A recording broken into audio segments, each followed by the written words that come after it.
Palavra vem destacando a letra B.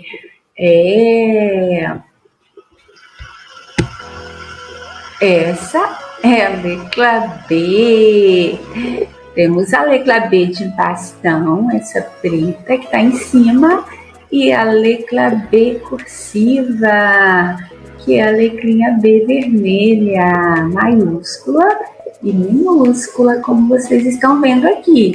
Já sabemos o nome dessa letra, mas você conhece o som da letra B?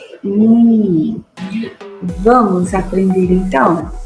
O som da letrinha B é B. Repita comigo. B. B. A faz B.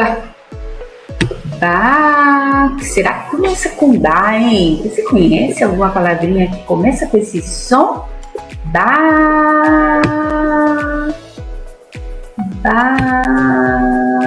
Batom. Batom começa com Ba.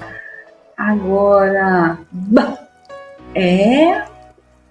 faz B. Será que começa com B? Você conhece alguma palavrinha com esse som? B. Bela. Bela começa com B.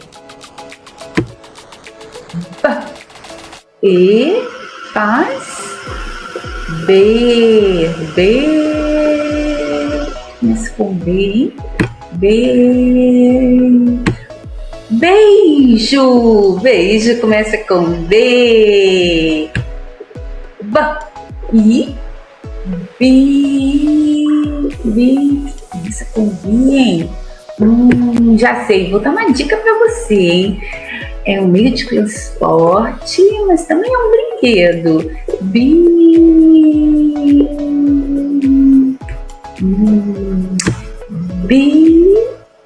Nela a gente pode se locomover, hein? Bicicleta. Bicicleta começa com Bi. Agora O faz Bo. Mas o que começa com esse som, hein? Bo.